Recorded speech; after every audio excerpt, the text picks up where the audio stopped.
Welcome back media Chhattisgarh. चलिए देखते हैं छत्तीसगढ़ की 25 फटाफट बड़ी खबरें। साथ ही डेली खबरों से अपडेट रहने के लिए चैनल को सब्सक्राइब करने के साथ वीडियो को लाइक करें। प्रदेश में बदलेगा मौसम का मिजाज, अगले 48 घंटे बारिश, गरज चमक और वज्रपात को लेकर अलर्ट। छत्तीसगढ़ में मौसम की आधिकारिक दस्तक से पहले मौसम का मिजाज तेजी से बदल रहा है। प्रदेश के अधिकांश हिस्सों में पिछले कुछ दिनों से आंधी, बारिश और गरज चमक का सिलसिला जारी है। मौसम में आए इस बदलाव से लोगों को भीषण गर्मी और उमस से राहत मिली है, लेकिन दूसरी ओर मानसून की धीमी रफ्तार ने किसानों की चिंता बढ़ा दी है। खरीफ सीजन की बुआई का समय नजदीक होने के बावजूद पर्याप्त बारिश नहीं होने से किसान आसमान की ओर टकटकी लगाए हुए हैं।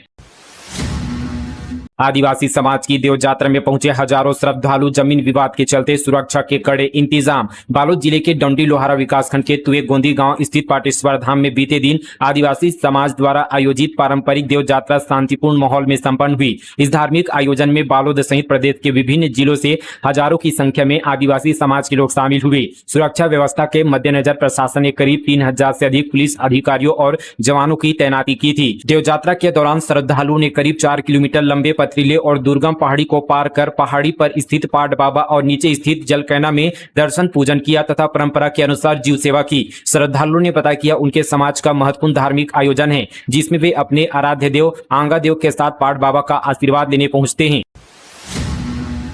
भूपेश बघेल के आरोपों के बाद प्रशासन एक्टिव पाटन में 135 कृषि केंद्रों पर छापे, अमानक खाद जब्त, 7 विक्रेताओं को नोटिस जारी। पूर्व मुख्यमंत्री भूपेश बघेल द्वारा खाद और बीज की कमी का मुद्दा उठाए जाने के बाद दुर्ग जिला प्रशासन हरकत में आया। प्रशासन ने पाटन विधानसभा क्षेत्र में पर्याप्त खाद बीज उपलब्ध होने का दावा करते हुए विस्तृत आंकड़े जारी किए। साथ ही कृषि विभाग ने 135 कृषि केंद्रों पर औचक निरीक्षण कर अमानक उर्वरक जब्त किए हैं और 7 विक्रेताओं को नोटिस जारी किया है। भूपेश बघेल ने हाल ही में पाटन क्षेत्र के दौरे के दौरान किसानों से मुलाकात कर खाद बीज की समस्या को विधानसभा में उठाने की बात कही थी। इसके बाद जिला प्रशासन ने उपलब्धता और भंडारण संबंधी जानकारी सार्वजनिक की। उद्योग नीति बनी गेम चेंजर, निवेशकों के भरोसे का नया केंद्र बन रहा छत्तीसगढ़, लाखों करोड़ों के निवेश प्रस्ताव मिले। छत्तीसगढ़ तेजी से देश के उभरते औद्योगिक केंद्र में अपनी पहचान बनाता जा रहा है। राज्य सरकार की महत्वाकांक्षी औद्योगिक विकास नीति 2024-30 ने निवेशकों का विश्वास बढ़ाने के साथ साथ औद्योगिक विकास की नई संभावनाओं के द्वार खोल दिए हैं। उद्योगों के लिए आसान प्रक्रियाएं, आकर्षक प्रोत्साहन पैकेज, मजबूत आधारभूत संरचना और निवेशक अनुकूल वातावरण ने छत्तीसगढ़ को राष्ट्रीय एवं अंतर्राष्ट्रीय निवेशकों के लिए पसंदीदा गंतव्य बना दिया है। यही कारण है कि नीति लागू होने के बाद राज्य को विभिन्न क्षेत्रों में रिकॉर्ड निवेश प्रस्ताव प्राप्त हुए हैं। नैनो डीएपी और नैनो यूरिया को लेकर बलौदाबाजार जिले में विशेष जागरूकता अभियान नुक्कड़ नाटक के जरिए किसानों को दी जा रही है जानकारी। किसानों को आधुनिक और वैज्ञानिक खेती के प्रति जागरूक करने के उद्देश्य से जिला प्रशासन द्वारा विशेष किसान जागरूकता अभियान चला रहे हैं। कलेक्टर कुलदीप शर्मा के मार्गदर्शन में संचालित इस अभियान के तहत किसानों को नैनो डीएपी और नैनो यूरिया के उपयोग, लाभ तथा वैज्ञानिक तथ्यों की जानकारी दी जा रही है। साथ ही इन उर्वरकों को लेकर किसानों के बीच फैली भ्रांतियों, अफवाहों और आशंकाओं को दूर करने का भी प्रयास किया जा रहा है। अतिशेष व्याख्याताओं को हाईकोर्ट से राहत नहीं, कहा जहां छात्र नहीं वहां शिक्षकों को रखने का कोई औचित्य नहीं। छत्तीसगढ़ हाईकोर्ट के चीफ जस्टिस रमेश सिन्हा और जस्टिस रविंद्र कुमार अग्रवाल की डिवीजन बेंच ने सिंगल बेंच के फैसले को सही ठहराते हुए वाणिज्य व्याख्याताओं की रीट अपील को खारिज कर दिया है। वहीं राज्य सरकार की युक्तियुक्तकरण नीति के तहत अतिशेष घोषित कर ट्रांसफर किए गए शिक्षकों को राहत देने से इनकार कर दिया है। डिवीजन बेंच ने कहा कि जब मूल स्कूल में संबंधित विषय का एक भी छात्र नहीं है तो वहां शिक्षकों को पदस्थ रखने का कोई औचित्य नहीं बनता।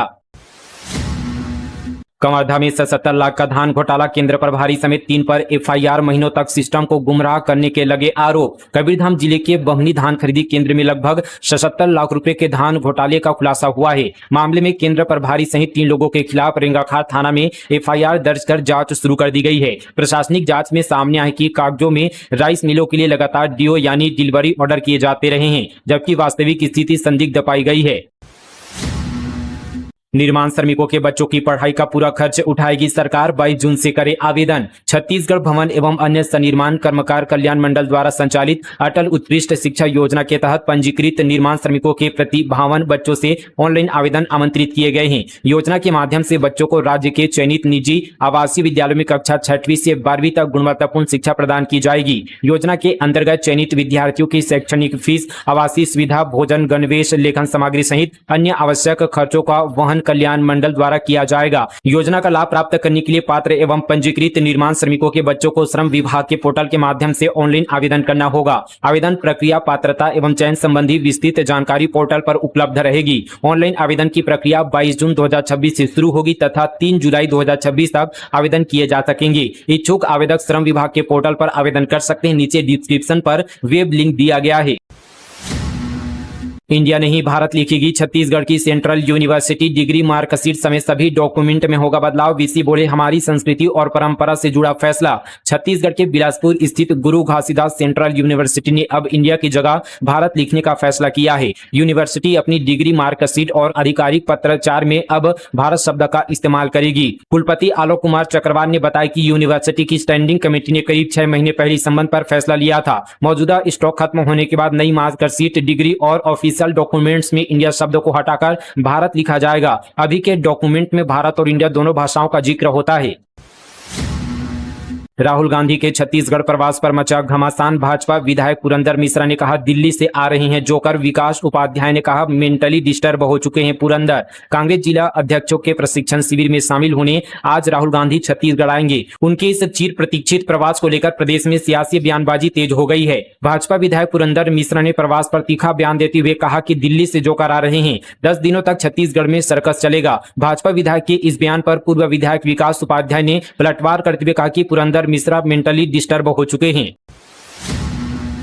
सच उजागर करने की मिली सजा। मंडी टैक्स चोरी की पोल खोलने वाले पत्रकार को सरेराह पीटा। थाने के भीतर भी की मारपीट। गौरेला के चिरौंजी के व्यापारी ने मंडी टैक्स बचाने के लिए बिना मंडी टैक्स जमा किए माल दूसरी जगह पर भेजने की कोशिश की। इस पूरे मामले का भांडाफोड़ करने वाले पत्रकार के साथ व्यापारी और उनके बेटों ने मारपीट की। साथ ही उन्हें जान से मारने की भी धमकी दी। इस दौरान पत्रकार की पत्नी और उनका बेटा भी मौके पर मौजूद था। घटना से पत्रकार का परिवार भी सहम गया। मारपीट से घायल पत्रकार ने पूरे मामले की शिकायत गौरेला थाने में की है। इस पर पुलिस ने जुर्म दर्ज कर लिया है और पूरे मामले की जांच की जा रही है।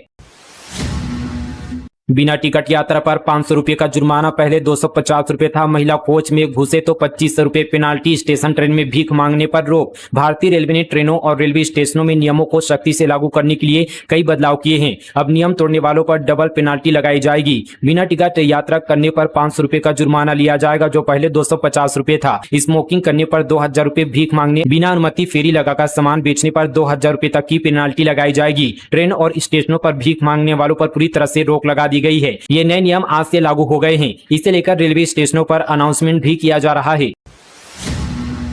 महासमुंद जेल से गोपनीय तरीके से रायपुर लाए गए दुष्कर्म के आरोपी नरेंद्र शास्त्री। दुष्कर्म के आरोप में महासमुंद सेंट्रल जेल में कैद चावल वाले बाबा के नाम से मशहूर आचार्य नरेंद्र नयन शास्त्री को गोपनीय तरीके से रायपुर लाया गया है। सुमो गाड़ी में सवार आरोपी बाबा को पहले रायपुर केंद्रीय जेल में लाया गया, जहां से उन्हें उपचार के लिए मेकाहारा ले जाया गया। मीडिया ने जब सवाल किया तो दुष्कर्म से जुड़े सवालों पर बाबा ने स्पष्ट रूप से कुछ भी कहने से इनकार करते हुए कहा कि हो सकता है यह मेरे खिलाफ साजिश हो। तेज बारिश में उफनी आगर नदी, जान जोखिम में डालकर रपटा पार कर रहे ग्रामीण। कई गांव की बिजली भी गुल। कबीरधाम जिले के पंडरिया विकासखंड के वनांचल और पहाड़ी इलाकों में मानसून की दस्तक के साथ ही बारिश का असर दिखाई देने लगा है। बीती रात से लगातार हो रही तेज बारिश के कारण क्षेत्र की आगर नदी उफान पर आ गई है। नदी का जलस्तर बढ़ने से पुटपुटा सेंदूर खार मार्ग पर स्थित डोलडोड़ी रपटा पूरी तरह से पानी में डूब गया है, जिससे आवागमन प्रभावित हो गया है। सचिन पायलट बोले, बीजेपी देश प्रदेश में घमंड में चला रही सरकार। कांग्रेस जिला अध्यक्षों की ट्रेनिंग, मनरेगा, नशे और संगठन पर होगी चर्चा। रायपुर में जिला अध्यक्षों के प्रशिक्षण शिविर को लेकर प्रदेश प्रभारी सचिन पायलट पहुंचे। उन्होंने बताया कि हर राज्य में इस तरह के प्रशिक्षण कार्यक्रम किए जा रहे हैं और इसी कड़ी में छत्तीसगढ़ में भी प्रशिक्षण शिविर लगाया गया है। उन्होंने कहा कि आज इस शिविर में राहुल गांधी मौजूद रहेंगे और सभी जिला अध्यक्षों से चर्चा करेंगे। जसपुर में रेत माफिया का फैला साम्राज्य। छत्तीसगढ़ झारखंड की सीमा पर शंख नदी में अवैध खनन का खेल जारी। पीसीसी चीफ दीपक बैच लगातार बीजेपी सरकार में अवैध खनन के बढ़ते मामलों को लेकर सवाल उठाते रहे हैं। एक बार फिर से रेत खनन के अवैध खेल का मामला सामने आया है। दरअसल छत्तीसगढ़ और झारखंड की अंतर्राज्यीय सीमा पर रेत तस्कर सक्रिय हो चुके हैं। ये तस्कर गिरोह संगठित रूप से शंख नदी का सीना छल्ली कर रेत का खनन कर रहे हैं। अवैध खनन से लेकर उसके भंडारण और परिवहन तक को रोकने में संबंधित विभाग नाकाम साबित हो रहा है, ऐसा स्थानीय लोगों का आरोप है। कार्रवाई नहीं होने से इन तस्करों का हौसला दिनों दिन बुलंद होता जा रहा है। पैसा दुगना करने का झांसा देकर करोड़ों की ठगी, चिटफंड कंपनी संचालक बिलासपुर से गिरफ्तार। एमसीबी जिले के चिरमिरी समेत कई क्षेत्रों में पैसा दुगना करने का लालच देकर करोड़ों रुपए की ठगी करने वाले आरोपी सुब्रतो घोषाल को पुलिस ने बिलासपुर से गिरफ्तार किया है। आरोपी ने सुब्रतो लॉजिस्टिक नामक कंपनी बनाकर लोगों से निवेश के नाम पर रकम वसूली थी। चिरमिरी निवासी अनवर ने 10 लाख रुपए और अन्य लोगों से भी लाखों रुपए की ठगी की गई है। सर्पदंश मौतों के नाम पर 17 करोड़ का मुआवजा घोटाला। बिलासपुर में जसपुर से 4 गुना ज्यादा 431 मौत दिखाकर फर्जीवाड़ा, 14 एफआईआर। छत्तीसगढ़ विधानसभा में बेलतरा विधायक सुशांत शुक्ला ने ध्यानाकर्षण के जरिए एक बड़ा मुद्दा उठाया था। इसके बाद अब बिलासपुर जिले में सर्पदंश के फर्जी आंकड़े देकर हुए 17 करोड़ 24 लाख रुपए की मुआवजा घोटाले की जांच चल रही है। मामले में अब तक 14 एफआईआर दर्ज हो चुकी है, लेकिन राजस्व विभाग की इस कार्रवाई पर विधायक सुशांत शुक्ला ने असंतोष जताया है। उन्होंने साफ कहा कि इस जांच से पूरी तरह से संतुष्ट नहीं है, क्योंकि करीब 400 केस में हुए इस बड़े फर्जीवाड़े की और बारीकी से जांच कर दोषियों पर कड़ी कार्रवाई होनी चाहिए। सीएम साहब प्राकृतिक जैविक खेती कार्यशाला में हुए शामिल। ड्रोन दीदी योजना रथ को दिखाई हरी झंडी। जसपुर जिले के कुनपुरी विधानसभा क्षेत्र के पंडरी पानी स्थित कृषि महाविद्यालय एवं अनुसंधान केंद्र में आयोजित प्राकृतिक एवं जैविक खेती कार्यशाला में मुख्यमंत्री विष्णुदेव साय शामिल हुए। मुख्यमंत्री ने भारत माता और छत्तीसगढ़ महतारी के चित्र पर माल्य अर्पण एवं दीप प्रज्वलित कर कार्यक्रम का शुभारंभ किया। इस दौरान प्रशासनिक अधिकारियों, कर्मचारियों और भाजपा कार्यकर्ताओं ने मुख्यमंत्री का आत्मीय स्वागत किया। कार्यक्रम में मुख्यमंत्री ने लगभग 9 करोड़ रुपए के विभिन्न विकास कार्यों एवं जन कल्याणकारी कार्यों का भूमि पूजन और लोकार्पण किया। छत्तीसगढ़ के जंगलों से मिलेगी राजस्थान को बिजली। 90 लाख टन कोयले की कमी दूर होगी। ये जयपुर को 1.5 साल रोशन करने जितना। राजस्थान में बिजली की बढ़ती मांग और कोयले की कमी के बीच राज्य सरकार को बड़ी राहत मिली है। राजस्थान राज्य विद्युत उत्पादन निगम लिमिटेड को छत्तीसगढ़ सरगुजा के हसदेव अरण्य क्षेत्र में स्थित केंते एक्सटेंशन ओपन कास्ट कोयला कोल ब्लॉक के लिए केंद्र सरकार से वन भूमि उपयोग की सैद्धांतिक मंजूरी मिल गई है। इससे राजस्थान के छबड़ा और सूरतगढ़ थर्मल पावर प्लांट के लिए कोयले की आपूर्ति बढ़ाने का रास्ता साफ हो गया है। केंद्रीय पर्यावरण, वन एवं जलवायु परिवर्तन मंत्रालय की वन सलाहकार समिति की सिफारिश के बाद यह मंजूरी दी गई है। हाईकोर्ट का बड़ा फैसला। शिक्षाकर्मी की मौत पर आश्रित को देनी होगी अनुकंपा नियुक्ति। छत्तीसगढ़ हाईकोर्ट ने शिक्षाकर्मी में अनुकंपा नियुक्ति से जुड़े एक महत्वपूर्ण मामले में बड़ा फैसला सुनाया है। कोर्ट ने कहा कि यदि दिवंगत पंचायत शिक्षक का आश्रित शिक्षक पद के लिए आवश्यक योग्यता नहीं रखता तो इस आधार पर उसकी अनुकंपा नियुक्ति की मांग को खारिज नहीं किया जा सकता। कोर्ट ने इसे अनुचित और मनमाना निर्णय माना है। जस्टिस राकेश मोहन पांडे की सिंगल बेंच ने दुर्ग जिला पंचायत द्वारा जारी आदेश को निरस्त कर दिया है। कोर्ट ने संबंधित विभाग को निर्देश दिया कि आवेदक की शैक्षणिक योग्यता के अनुरूप किसी स्वीकृत एवं रिक्त चतुर्थ श्रेणी पद पर अनुकंपा नियुक्ति देने पर विचार किया जाए। नायब तहसीलदार ने मांगे 50,000। किसान ने पिया। बलौदाबाजार में रेत लोड ट्रैक्टर पकड़ा, छोड़ने के बदले पैसे मांगे। बलौदाबाजार जिले के कसडोल इलाके में रेत से भरे ट्रैक्टर को छोड़ने के एवज में महिला नायब तहसीलदार ने 50,000 रुपए की रिश्वत मांगी तो किसान ने पी लिया। उसे गंभीर हालत में अस्पताल में भर्ती कराया गया, जहां अब उसकी हालत स्थिर बताई जा रही है। कसडोल विधायक संदीप साहू ने मामले को गंभीरता बताते हुए कहा कि अगर किसी अधिकारी ने अवैध वसूली की है तो इसकी निष्पक्ष जांच होनी चाहिए। वहीं अपने ऊपर लगे आरोपों को नायब तहसीलदार आकांक्षा तिवारी ने खारिज कर दिया है। घटना कसडोल विकासखंड के ग्राम चांटीपाली की है। इंडस्ट्री फेलोशिप प्रोग्राम की शुरुआत उद्योगों से जुड़कर प्राध्यापक करेंगे इंटर्नशिप, ताकि छात्रों को दे सके नवीन ज्ञान। बदलते औद्योगिक परिवेश व नई तकनीकों के दौर में उच्च शिक्षण संस्थानों में पढ़ाने वाले शिक्षकों को भी दक्ष बनाया जाएगा। अखिल भारतीय तकनीकी शिक्षा परिषद ने इसे लेकर इंडस्ट्री फेलोशिप प्रोग्राम की शुरुआत की है, जिसमें उच्च शिक्षण संस्थानों में पढ़ाने वाले शिक्षक अब उद्योगों के साथ ही जुड़कर व्यावहारिक अनुभव को हासिल कर सकेंगे। Manendragarh Korea triple murder case. Bhajpa नेता समेत 4 और आरोपियों ने किया सरेंडर, एक अब भी फरार। कोरिया जिले में 16 जून की रात सोनहत थाना क्षेत्र के नवगई गांव में पुरानी रंजिश और विवाद के चलते हिंसक संघर्ष हुआ था। आरोप है कि भाजपा नेता समेत 3 लोगों को कार में पेट्रोल डालकर आग के हवाले कर दिया गया, जिससे उनकी दर्दनाक मौत हो गई। इस घटना ने पूरे कोरिया जिले को झकझोर कर रख दिया था और क्षेत्र में भारी तनाव की स्थिति बन गई थी। मामले की गंभीरता को देखते हुए पुलिस ने हत्या, षड्यंत्र और अन्य गंभीर धाराओं के तहत अपराध दर्ज कर विशेष जांच शुरू कर दी है। इसके साथ ही 4 आरोपियों ने फिलहाल सरेंडर कर दिया, जबकि एक अब भी फरार है। नारायणपुर धर्मांतरण मुद्दा। सर्व समाज और जनजातीय समाज का बड़ा प्रदर्शन। ग्रामीण क्षेत्रों में प्रार्थना सभाओं पर जताई आपत्ति। जिले में फिर धर्मांतरण के मुद्दे ने जोर पकड़ लिया है। ग्रामीण क्षेत्र में कथित रूप से संचालित प्रार्थना सभाओं के विरोध में बीते दिन सर्व समाज और जनजातीय समाज के नेतृत्व में प्रदर्शन किया गया। सभा में बड़ी संख्या में ग्रामीण ग्राम सभा प्रतिनिधि और सामाजिक संगठनों के सदस्य शामिल हुए। हाल ही में हुई एक घटना को लेकर प्रदर्शनकारी कार्रवाई की मांग कर रहे थे। बंद गोदाम से हजारों की बोरी खाद गायब, विभागीय जांच में बड़ा खुलासा, सवालों के घेरे में अधिकारियों की भूमिका। बस्तर जिले के ननगुर ब्लॉक में खाद भंडारण को लेकर बड़ी अनियमितता सामने आई है। यहां एक सीलबंद गोदाम से 1200 से अधिक यूरिया के पैकेट और कई बोरे पोटास गायब पाए गए। मामले का खुलासा कृषि विभाग के जांच दल द्वारा किए गए सत्यापन के दौरान हुआ है।